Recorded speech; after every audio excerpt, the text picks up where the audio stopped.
Un favorzote, recuérdenme nada más el nombre de quien va a hablar para que yo lleve mi registro. ¿Ya ven mi pantalla? Ya. Ok. Ahí me escuchan bien. Por ahí los micrófonos.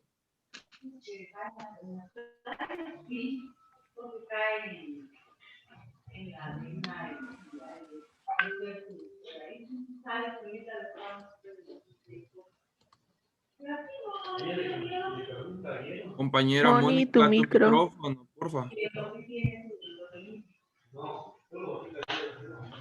Moni, tu micro.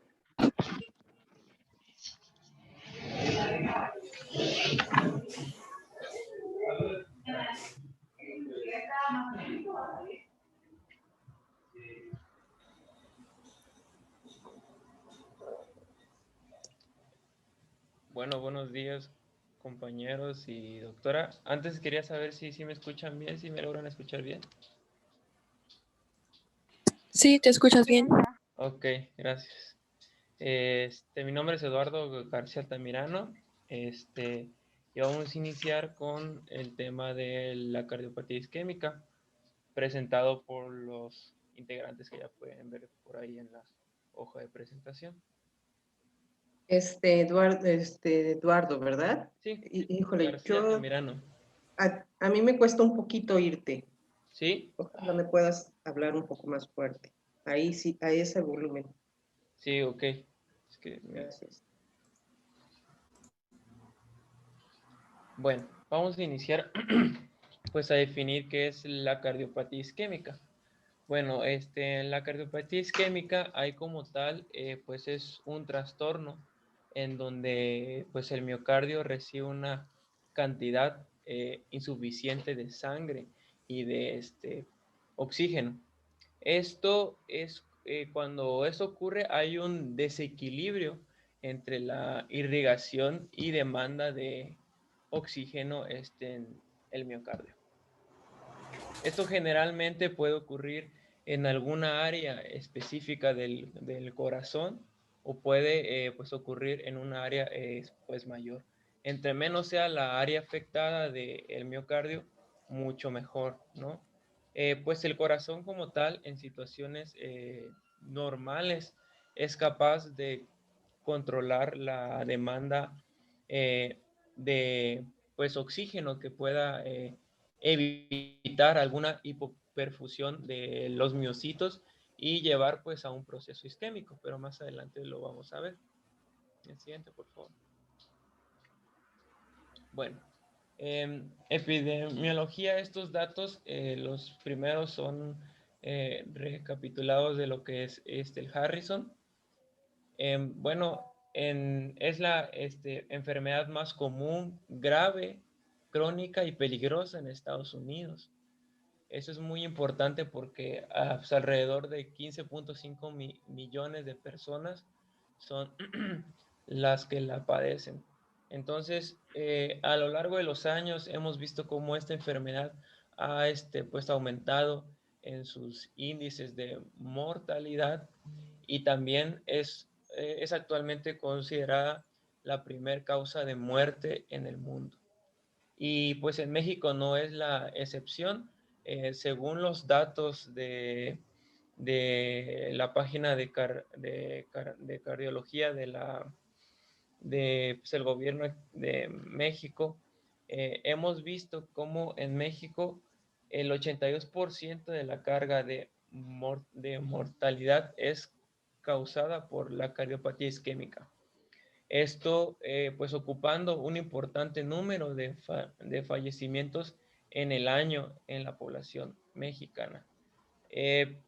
Estos conteos se hacen distintamente a lo largo del año, en donde pues investigué pues un poco acerca de esto, en donde la Secretaría de Salud, por medio del Instituto de Cardiología Ignacio Chávez, se reporta que en de enero hasta marzo de 2019, que son los últimos datos que se obtuvieron o que están en la página, pues a la cardiopatía isquémica como la principal causa de mortalidad. Lo que ya les comentaba, esta enfermedad pues es la primera causa de muerte en el mundo y pues en México en los últimos años ha aumentado.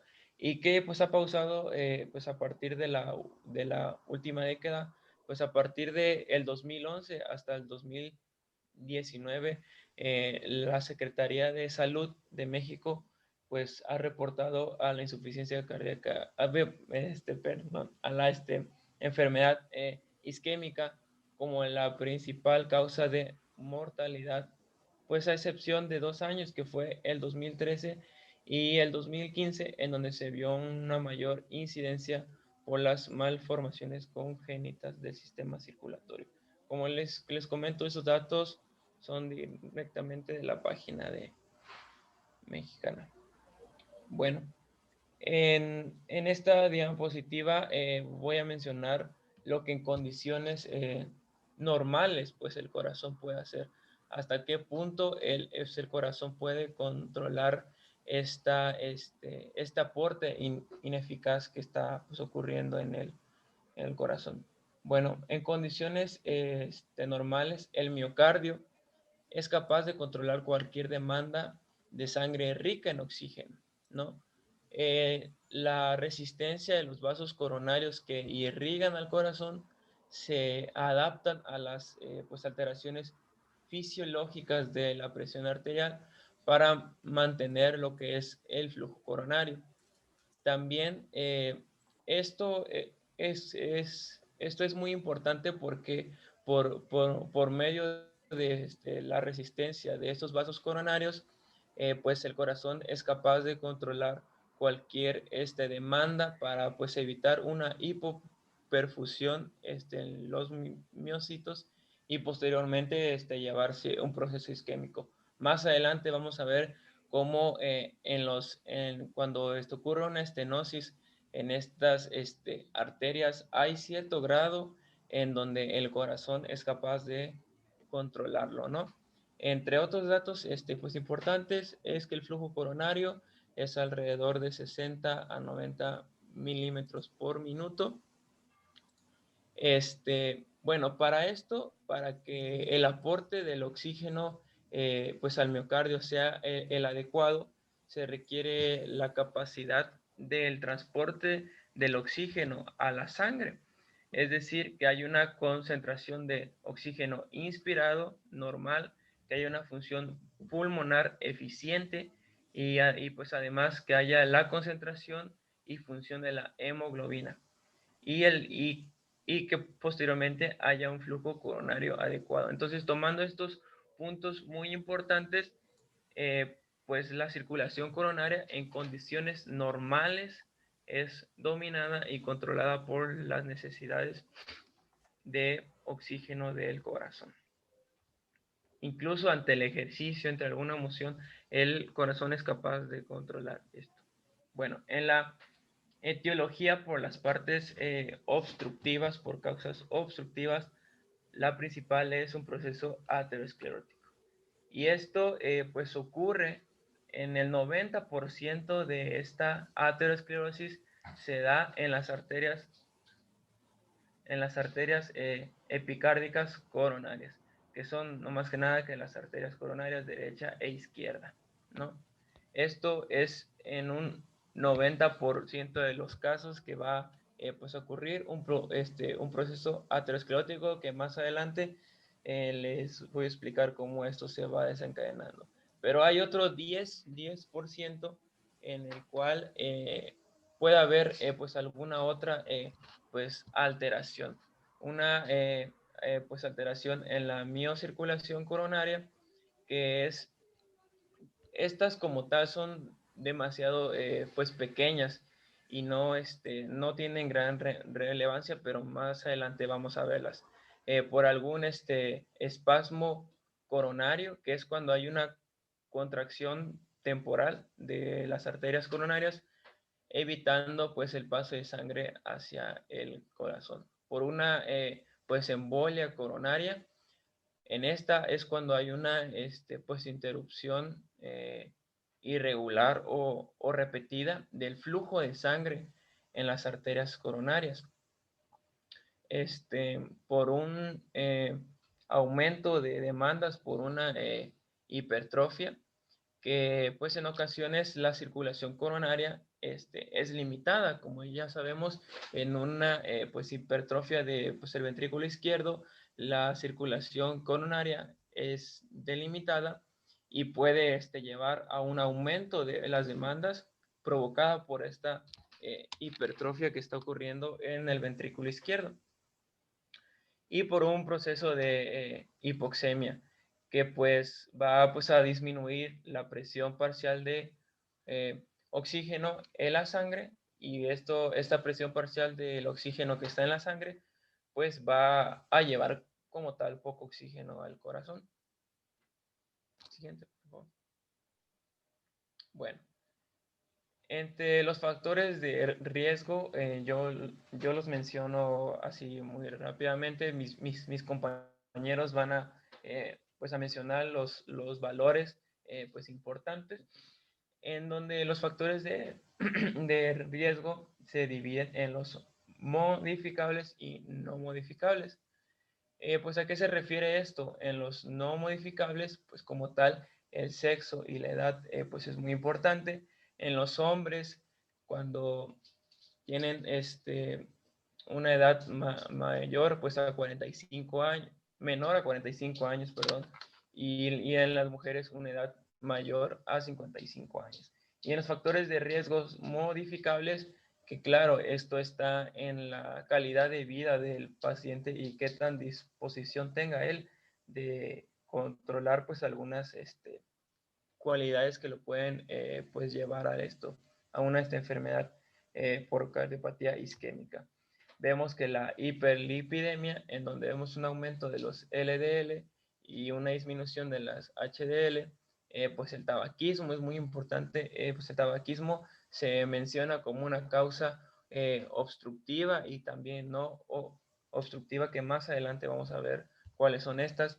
La hipertensión, la diabetes, el sedentarismo o la poca pues actividad física, el consumo de alcohol, y en los últimos años se vio muy pues implicado lo que es el estrés psicosocial. Es muy importante esto. Como tal, yo lo mencioné, mis compañeros más adelante les van a proporcionar los valores pues específicos de estos factores de riesgo.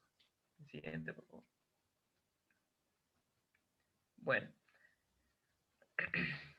como tal, ¿cuál es el proceso que pues ocurre acá? Aquí hay una constricción pues inapropiada en la formación intraluminal de trombos, pues interacciones pues anormales de las células, pues en particular pues aquí vamos a ver los monocitos, las plaquetas y el endotelio vascular pues activado. Como tal, hay una pues acumulación de grasa en las arterias, que se forma lo que es la estría grasa, que es lo que se menciona, y posteriormente migran células del músculo liso, de la matriz celular, los fibroblastos, para formar lo que es una placa aterosclerótica. Posteriormente, pues como tal, pues hay una reducción de la luz pues arterial y la formación de coágulos, ¿no?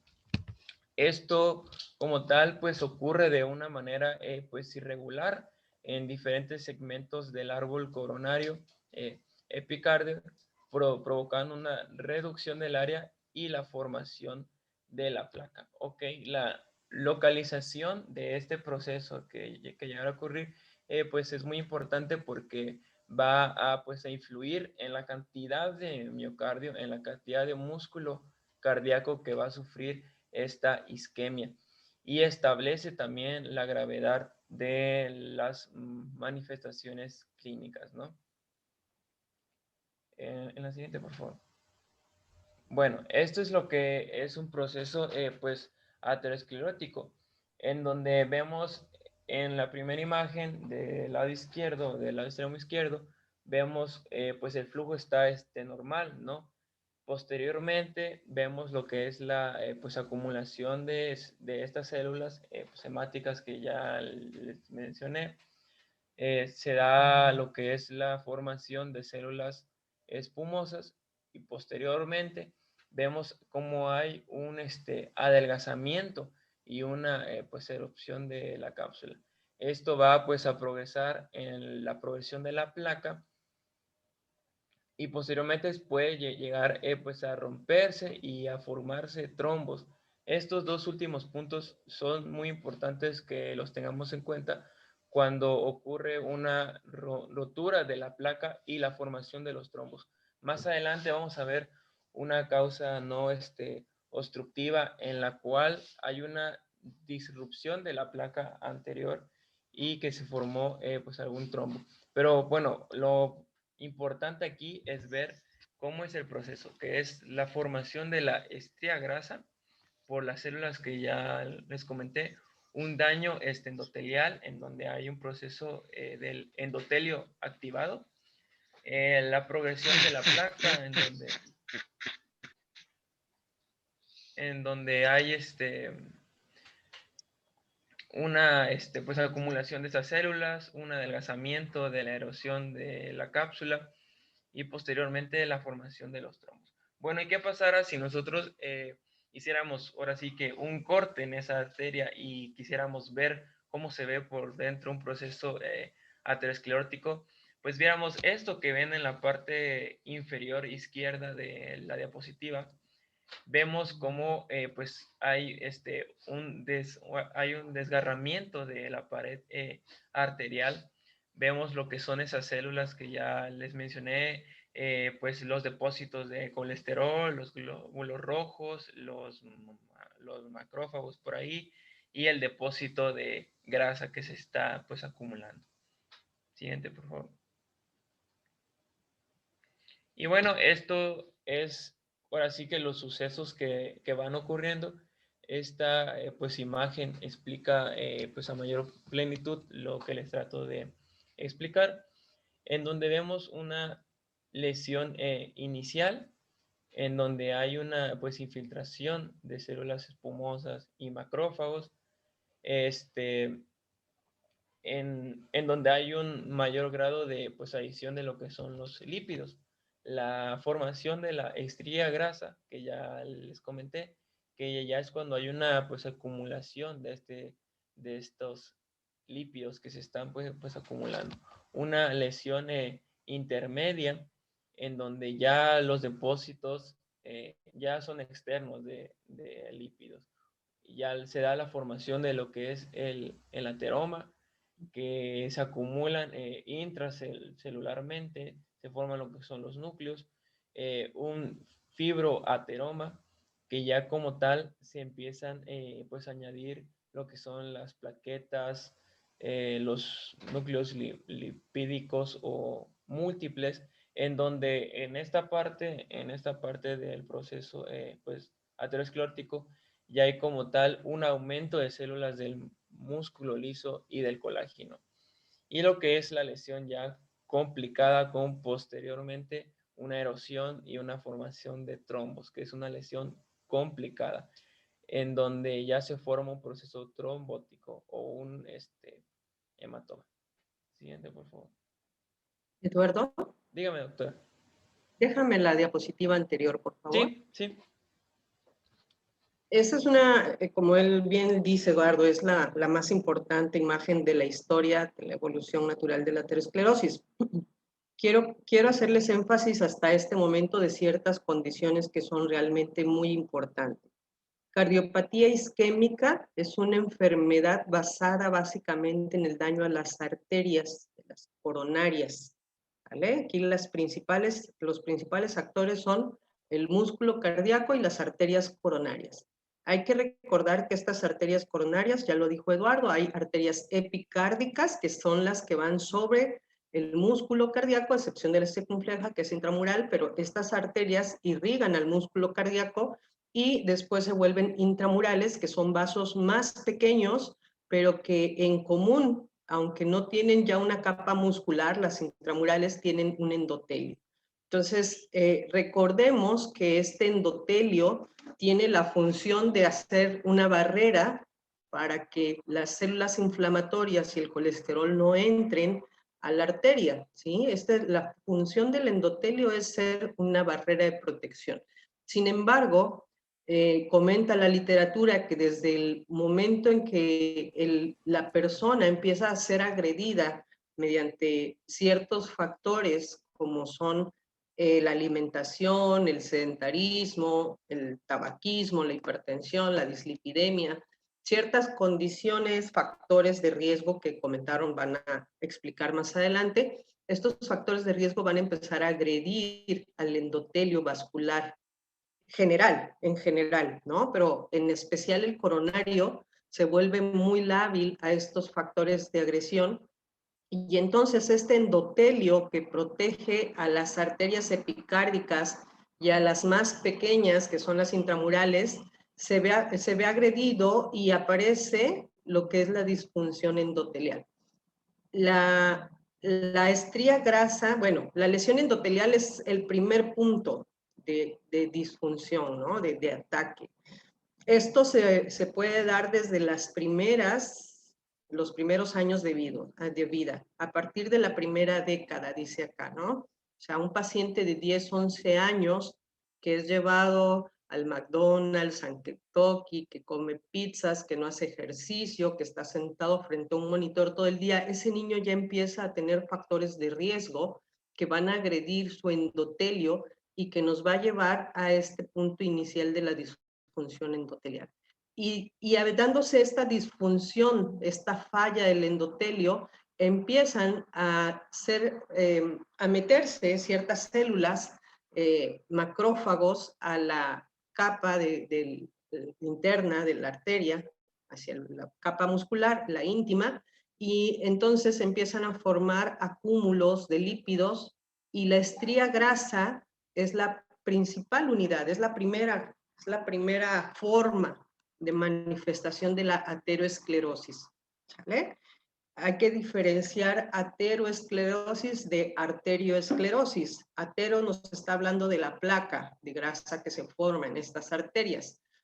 Y arterioesclerosis es el envejecimiento normal de las arterias debido a la edad del paciente, ¿sí? Entonces, en este caso estamos hablando de ateroesclerosis. La estría grasa es la unidad básica funcional de esta enfermedad, y esta estría grasa va a ir creciendo, como la ven ustedes aquí, hasta ir generando una obstrucción. El problema principal aquí, esto es lo ideal, ¿no? Esto es como queremos que suceda, o como la forma clásica de aterosclerosis, una placa que va progresando y que va reduciendo la luz intraluminal hasta que, por alguna razón, algún factor agresivo, una crisis de presión alta, un tabaquismo excesivo, una vasoconstricción importante, va a romper esta placa y entonces se va a formar un trombo que va a obstruir un poco más la luz.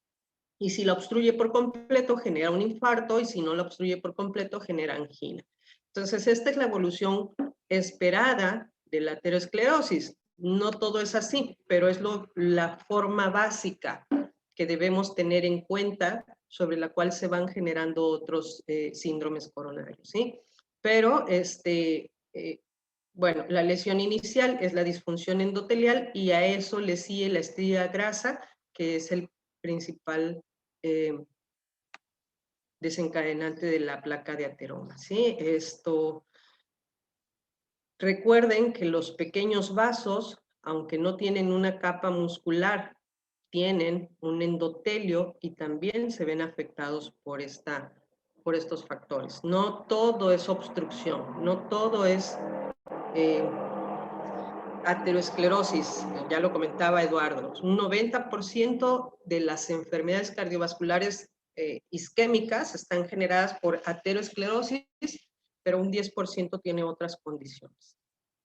Pero bueno, debido a que el 90% es por aterosclerosis, pues vamos a ver como principal escenario esta situación de la obstrucción gradual de la luz del vaso, ¿sí? Muy bien, todo tuyo, Eduardo. Ok. Doctora, tengo una duda. Dígame. ¿La arterioesclerosis es únicamente fisiológica o hay patologías que pueden conllevar a eso? Yo creo que hay condiciones, no es fisiológica, pero como todo en esta vida puede ser acelerada, ¿sale? Y por ejemplo, habrá pacientes que tienen problemas con la ingesta de calcio, que te va a calcificar más rápido las arterias, ¿no? Arteriosclerosis, estamos hablando de una rigidez vascular, de la rigidez vascular. Si tú tienes otras condiciones que vayan a aumentar esa rigidez, una hipercalcemia, una situación de estrés, de estimulación constante con sustancias como café, drogas, que van a endurecer esas arterias, que además, bueno, pueden venir de la mano, la arterio y la atero, ¿no? O sea, puede irse avanzando. De hecho, hay una escala, hay una calculadora de edad vascular, porque no todos los pacientes que tienen, por ejemplo, 75 años, tienen arterias de 75 años, ¿no? O sea, hay pacientes que tienen 75 años, que son deportistas, que tienen una vida saludable y entonces tienen arterias como de 50, pero hay pacientes de 48 años que tienen una edad vascular de 60, 70 años. Depende de sus condiciones, de sus hábitos. Y pueden venir, esta persona de 48 años puede ya tener una arterioesclerosis y asociado a eso una ateroesclerosis, ¿no?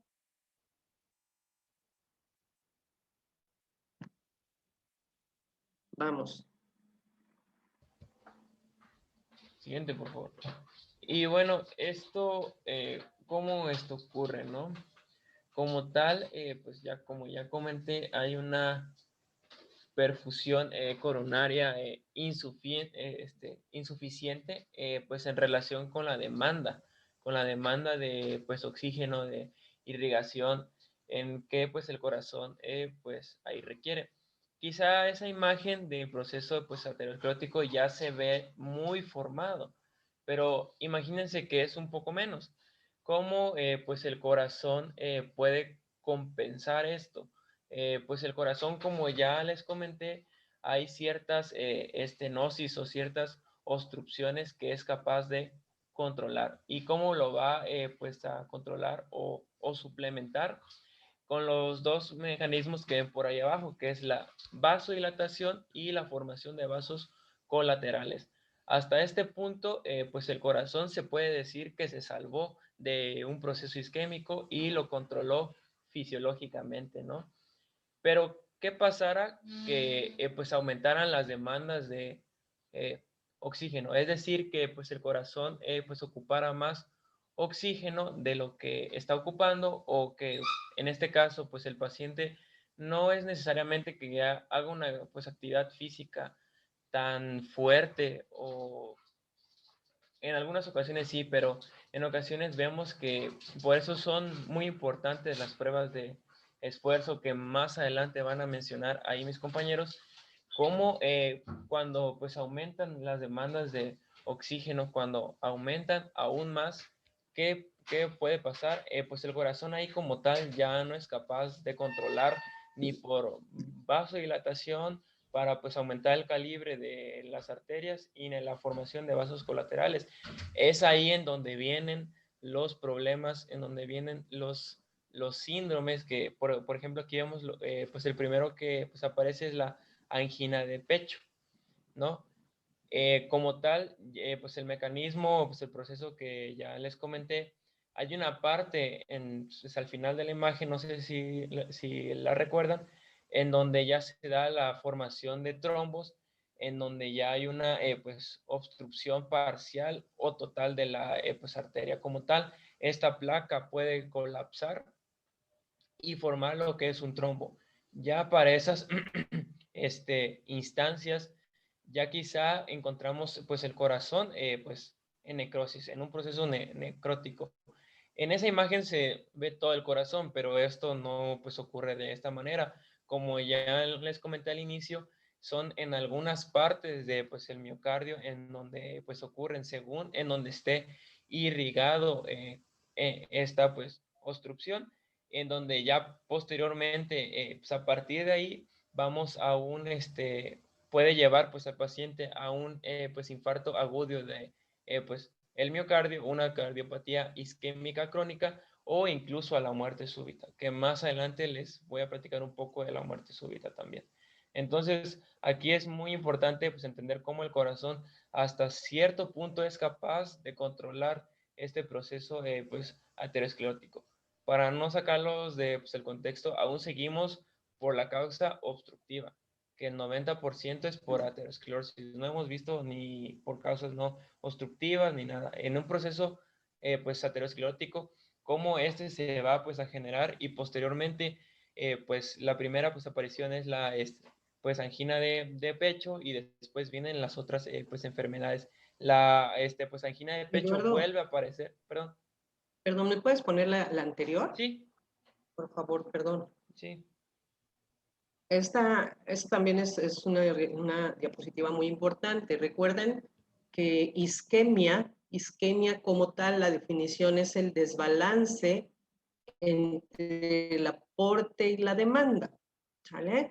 El músculo cardíaco en reposo requiere de cierto aporte de sangre, pero cuando hay un esfuerzo, como caminar, como subir un cerro, como hacer un esfuerzo, entonces la demanda de oxígeno aumenta en el músculo cardíaco y las coronarias son las arterias encargadas de perfundir a este tejido.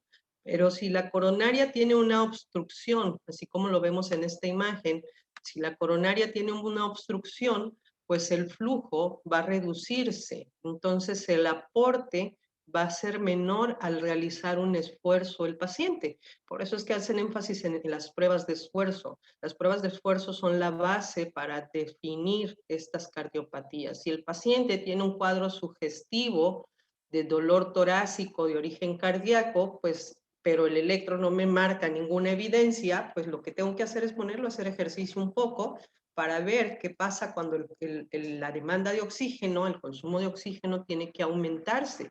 Y por eso controlar la frecuencia cardíaca que incrementa la demanda de oxígeno, pues es muy importante en estas condiciones, ¿sí? Entonces, una frecuencia cardíaca alta ante una hipoperfusión, pues va a generar isquemia, va a generar dolor. Y esto, dependiendo de la región, como dice Eduardo, no es todo el músculo, dependiendo de la región, supongamos que la placa ateroma está en esta región y si se llega a obstruir, pues toda la parte distal a este músculo se va a ver afectada, ¿sí? Entonces, dependiendo de la región afectada, será la extensión y la presentación de la condición, ¿no? Y es como una escalerita en forma primero angina de pecho, que puede ser estable e inestable, si no se controla, evoluciona hacia un infarto y después del infarto viene la forma crónica de control de esta cardiopatía isquémica. Y en este rubro de cardiopatía isquémica que involucra a todos estos, se puede presentar la muerte súbita en cualquiera de los momentos. Esto no tiene aviso muchas veces, ¿no? Entonces el paciente, la muerte súbita encaja dentro de todo este contexto de enfermedad isquémica coronaria. Muy bien. Perdón, Eduardo, ahora sí. Por favor. Bueno, es muy importante el mencionar, bueno, como ya se los comenté, como tal, pues estas pues arterias se miden según la estenosis que tienen, ¿no? Cuando generalmente tenemos una estenosis que no sobrepasa el 50%, pues el corazón todavía aún es capaz de, pues, el mantenerse por los procesos que ya les comenté, por la vasodilatación que está ocurriendo y por la formación de pues, algunos otros vasos. Pero, ¿qué pasará si esta estenosis aumentara? Es decir, cuando vemos una estenosis del 50%, ya vemos una limitación en esas arterias en aumentar el flujo para cubrir las demandas de oxígeno que le estén llegando a este corazón. Y cuando ya vemos una estenosis pues arriba de pues el 80% o aún más, es cuando ya se va pues a reducir muy importante la circulación, incluso en reposo, y causar una isquemia miocárdica en reposo o de mínimo esfuerzo. Eso es muy importante pues, el mencionar, porque también cuando veamos las causas no obstructivas, vamos a ver en donde por medio de una pues angiografía vemos en donde no hay un daño pues endotelial, que no hay un daño en las arterias, pero pues el paciente viene indicando que pues tiene pues alguna obstrucción que le esté generando isquemia, pero hacemos una pues angiografía y vemos que pues realmente las arterias coronarias están bien, pero eso vamos a verlo más adelante. Pues aquí lo importante es pues el mencionar que hasta un 50% es en donde pues el corazón pues empieza pues a limitarse pues a cubrir estas demandas del oxígeno, y ya en el 80% pues incluso es cuando es afectada la circulación pues en reposo. Y bueno, esta pues información es de pues el Harrison. Esta pues estenosis aterosclerótica segmentaria con la formación de una placa como tal en el proceso que ya les comenté, esta puede pues erosionarse o romperse, como ustedes le quieran decir, y provocando que el contenido de la placa quede expuesto en la sangre, ¿no? En donde posteriormente vamos a ver la formación de lo que son los trombos, ¿no? Que ya les comentamos. Con los agregados plaquetarios, pues atrapan lo que son pues eritrocitos, y esto ya como tal hay una reducción muy importante de pues el flujo coronario y provocando las manifestaciones clínicas de la isquemia miocárdica hasta este momento. Siguiente, por favor. Bueno, ¿y qué puede pasar? ¿Cuáles son los efectos que nos puede llevar esta pues isquemia? Los efectos muy importantes es como tal, pues hay una, como tal, pues el miocardio es el que está pues afectado, ¿no? Entonces, como tal, va a haber una disminución de la función de bomba de pues el miocardio. También van a haber pues alteraciones en la contractibilidad de pues el ventrículo, con una hipocinesia, con una disminución de la velocidad del pues el movimiento que pueda tener este músculo, o con una asinesia, que es cuando hay una falta de pues el movimiento de este músculo. Entonces, como tal, como pues el músculo es afectado, va a haber una disminución de la función de bomba de pues, el miocardio, y pues algunas pues alteraciones en lo que es pues el movimiento, que nos puede llevar a una también, si esto va pues a proseguir, nos puede llevar a una, ay Dios, se me apagó, no, ahí está, a una insuficiencia ventricular izquierda transitoria, en la cual pues esto llega a ocurrir en la insuficiencia ventricular izquierda transitoria cuando vemos una pues una isquemia de grandes partes de pues el ventrículo, cuando hay una gran parte de pues el ventrículo que está pues afectado, puede llevar a una insuficiencia ventricular izquierda. Alguna interrupción entre la contracción y la relajación de pues, el miocardio, que como tal ya les comenté, hay una pues alteración en lo que es este músculo, ¿no? Una pues angina de pecho con episodios transitorios o inestables. También vamos a ver pues efectos en el electrocardiograma, alguna pues inversión de la onda T, pues un desplazamiento del segmento ST, en donde podemos encontrar alguna pues elevación o depresión de pues el segmento ST. ¿Cuándo vamos a encontrar una depresión del segmento ST? Cuando vemos una isquemia subendocárdica irregular, es decir, cuando este proceso es más que nada pues irregular, en donde pues es causada por una pues isquemia transmural intensa. Siguiente, por favor. Bueno, en la enfermedad pues isquémica pues es muy importante pues el mencionar que bueno, hay una parte asintomática y sintomática. En la parte pues asintomática, como ya les comenté, muchos pues pacientes pues es muy importante las pruebas de esfuerzo que se les vaya pues a hacer a estos individuos asintomáticos, en donde más adelante se les va pues, a explicar pues, a más plenitud, en donde pueden mostrar signos de una isquemia saliente. Al hacer nosotros una prueba de esfuerzo con algún paciente, vemos algunos signos de una isquemia saliente, aunque el paciente esté realmente pues asintomático. Pues algunos cambios en el pues electrocardiograma que van inducidos por el ejercicio, que no van pues acompañados de pues alguna angina, es decir, por mediados de pues algún esfuerzo que el paciente pueda hacer. Algunas pues imágenes de esto ya es muy lejano, de tomografía computarizada, en donde se muestran algunas calcificaciones pues arteriales coronarias y una cardiomegalia y una insuficiencia cardíaca, ¿no?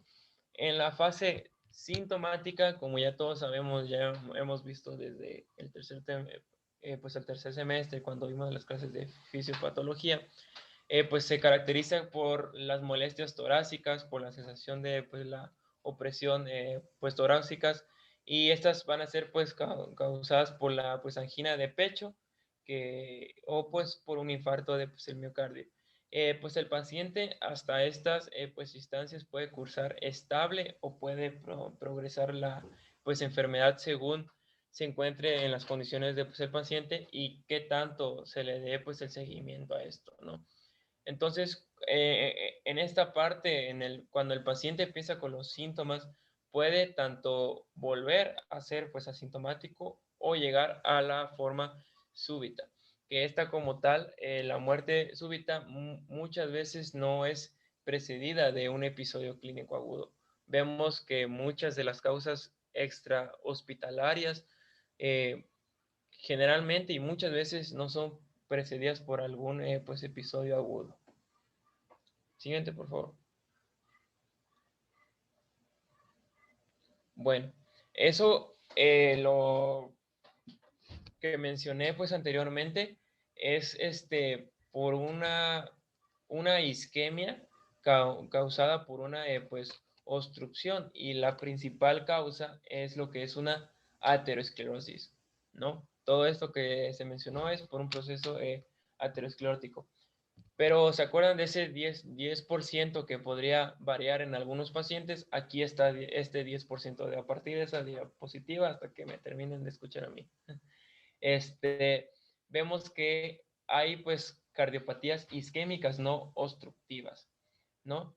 Y en el primer punto se define quizá alguna clasificación de pues, algunas enfermedades, porque tengo entendido que también otras están incluidas. Cuando hay un infarto pues agudo sin lesiones ateroscleróticas, un MINOCA, me parece que sí está bien dicho, que es un infarto de miocardio sin lesiones pues ateroscleróticas. ¿Cómo vamos a ver esto? Es decir, pues aquí es más que nada clínico y por un estudio que es muy importante, que es la angiografía. Por medio de una angiografía, bueno, pues ahí más adelante vamos a ver pues alguna imagen que les añadí.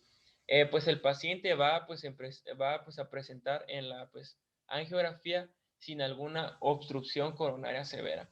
Pero no hay una obstrucción, pero vemos al paciente con el dolor torácico, con las troponinas positivas elevadas pues al mayor de pues, el 99 percentil o una elevación de el segmento ST. Es decir, todo nos indica que hubo una obstrucción, ¿no? Pero hacemos una angiografía y no vemos alguna pues obstrucción coronaria severa. Ahí es donde estamos ya pensando que es una cardiopatía isquémica no obstructiva. ¿Y esto dónde vamos a verlo? En los pacientes jóvenes, en las mujeres generalmente jóvenes. Si recuerdan, cuando era una causa obstructiva, generalmente era la edad, que era muy pronunciada. En este caso no, en este caso, según el artículo que yo encontré, que pueden pues investigarlo o leerlo si así lo quieren, vamos a pues, encontrar en pacientes jóvenes y femeninas, ¿no? Y pues además de esto van a haber pocos factores en el paciente de un riesgo de una pues enfermedad isquémica. Es decir, tienen pocos de los factores pero sí una frecuencia de estados de hipercoagulidad. Entonces, vemos como tal en este rubro pues a pacientes con criterios diagnósticos con un infarto agudo del miocardio, pero sin lesiones coronarias obstructivas que se mostraron por medio de angiografía. Y ahí como tal, ahí va de nuevo pues, el porcentaje que ya les comenté. Estudios clásicos han demostrado que hasta un 10% de los pacientes con infarto agudo de pues, el miocardio con elevación del segmento ST no presentan lesiones coronarias obstructivas. El siguiente, por favor. Bueno, como tal, lo que ya les comenté, ¿cómo vamos pues, pues a diagnosticar esto como médicos, ¿no? Vemos el principal criterio diagnóstico es que, bueno, tiene todos los síntomas, ¿no? De un infarto agudo de este miocardio, tiene las troponías elevadas, hasta el 99 de pues, el percentil, vemos el electro, puede estar con elevación o sin elevación de pues, el segmento ST, pero pues al momento de hacer alguna pues angiografía vemos una pues ausencia de una pues enfermedad coronaria obstructiva por medio de una angiografía. Y esto lo que ya les comentaba desde las estenosis al inicio de las diapos, en donde pues vamos a pues, encontrar unas pues arterias coronarias normales y pues también vamos a encontrar una pues ateromatosis coronaria leve, que puede ser de una estenosis hasta el 30%, pero que no sobrepase ese 50%, que es el margen que ya les comenté. Bueno, ¿cuáles son las causas que esto pueda pues, ocurrir, no? Ahí en la parte izquierda pueden ver todos los procesos que se hacen. Primero hacemos una angiografía coronaria sin estenosis significativa y posteriormente vemos a una pues angiografía ventricular izquierda, en donde tenemos dos etiologías, que es un patrón epicárdico y un patrón microvascular. En un patrón pues epicárdico, el mayor por ciento de los casos, ya me tomé la mano, el mayor por ciento de los casos es cuando hay una disrupción de la placa pues arterial coronaria. Cuando hay una rotura de esta placa pues arterial coronaria que ya se formó. Es como tal, ya les comenté que la trombosis es un fenómeno, pues es un fenómeno en donde existe una lisis pues endógena, ¿no? En donde como tal pues ocurre pues un mecanismo protector frente a una pues obstrucción coronaria, ¿no? Entonces esta placa puede llegar pues a romperse, en donde esto va pues a explicar una pues ausencia de la lesión coronaria obstructiva que podamos encontrar pues en presencia de una disrupción de alguna placa pues aterosclerótica. Y pues en el tratamiento que se puede dar pues a este paciente son las estatinas para disminuir las concentraciones de colesterol que pueda haber. Es decir, aquí se formó una placa, se rompió y cuando hacemos la angiografía vemos que no hay un proceso pues aterosclerótico, es decir, puede ser por una disrupción de alguna placa en pues, alguna arteria coronaria. Pues en otro caso vemos lo que es la disección coronaria espontánea, ¿no? En donde esta se ve pues afectada comúnmente por una pues arteria descendente pues anterior, que es la que más está pues involucrada. Esta suele manifestarse con las troponinas muy elevadas. Ahí era muy característico en el artículo que leí, en donde las troponinas iban a estar muy, muy elevadas, y esta como tal puede traer pues por alguna pues influencia pues hormonal, por factores genéticos, por algunas pues enfermedades pues inflamatorias, entre otros casos. Y el vasoespasmo coronario, ¿no? Esta como tal, en esta era muy importante porque hay como tal un aumento en la actividad de este músculo liso. Es decir, pues en esta vemos un aumento de lo que es pues el músculo liso, y esta puede ser llevada pues a sustancias pues endógenas y exógenas, como es el tabaco, como son algunos fármacos, como son algunas drogas, pues algún proceso de estrés en donde pueda llevar este vasoespasmo, que es muy importante. Y pues el nitrato como tratamiento en la fase aguda es muy importante, y también los calcio antagonistas son el tratamiento para esta lección, para reducirlo, lo que es pues el vasoespasmo que está pues ocurriendo, ¿no? Este vasoespasmo que puede estar pues ocurriendo porque hay una hiperactividad de las células del músculo liso por algunas sustancias como es el tabaco, los fármacos que ya les comenté, pues algunas drogas como es la cocaína, la metanfetamina, que pueden provocar este vasoespasmo. Bueno, este es por medio de un patrón epicárdico, es decir, como una arteria. Eduardo, Dígame. te voy a pausar porque ya casi Sí. terminamos en tiempo. Sí. Me gustaría, espero que mañana, antes de ver creo que nos adelantamos mucho hablando de un infarto cuando no hemos hablado de factores de riesgo ni siquiera de sintomatología, ¿sale? Entonces, yo creo que vamos a dejar pendiente esta parte, esto lo podemos tratar al final del tema, y me gustaría que el día de mañana estuviésemos hablando de lo que son los factores de riesgo y la sintomatología que genera la cardiopatía isquémica, ¿no? Vamos hablando primero de esos puntos para que después ellos comprendan, porque ya estamos hablando de angiografía y de eco y de otras cosas y no tenemos las bases. Entonces está muy bien, solo que creo que no es el momento para hablar de esto. Sí, entonces Mañana se vería lo que es pues el infarto, y ya cuando acabemos vamos con las no obstructivas. Exactamente, ya que terminemos todas las fases de anginas, infarto Sí. y muerte súbita, entonces extendemos un poquito hacia lo que es no obstructiva, ¿sale? Sí. Y entonces mañana vemos factores de riesgo. Ok. Y continuamos después con los síntomas, signos, síntomas de cardiopatía isquémica, ¿no? Ok, doctora. Por favor, ¿algún comentario, alguna duda que tengan? Yo, doctora, tengo 2 dudas. Díganme. Ahí está Eduardo, ¿eh? No, pero no es el tema. ¿Qué pasó? Por ejemplo, para el último examen de esta unidad, no, o sea, ya sabemos que tenemos que leer el Harrison, pero por ejemplo, mis compañeros, o sea, y todos se supone que tenemos que investigar más y metemos artículos y demás. Claro. Entonces, nosotros nos basamos para estudiar en las diapos de ellos, o que nos pasen todo lo que buscan y leamos Harrison, o no sé cómo. Pues definitivamente es una cuestión administrativa y yo me tengo que basar en el Harrison para hacer las preguntas. Pero quiero decirles que en el segundo y el tercer examen ya no son preguntas de ¿qué dice? ¿Qué es isquemia? No son preguntas de este tipo, son casos clínicos que vienen concatenados una pregunta con la otra, ¿no? Entonces ya son exámenes un poco más prácticos y que quizás las bases de las respuestas estén en el Harrison, pero no son preguntas precisas. Entonces les conviene oír todo lo que decimos para ir haciendo un criterio sobre lo que es cardiopatía isquémica y todas las patologías, ¿sale?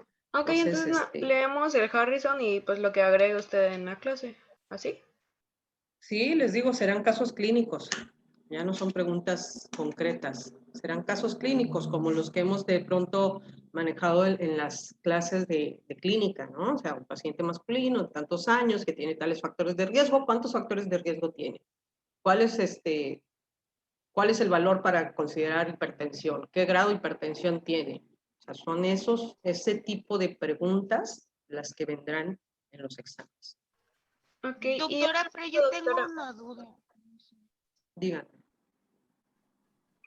Bueno. Bueno, gracias. Nosotros empezamos la clínica hoy. Es en el mismo link, ¿verdad? Sí, 10. En el mismo link, okay. Todavía. Gracias.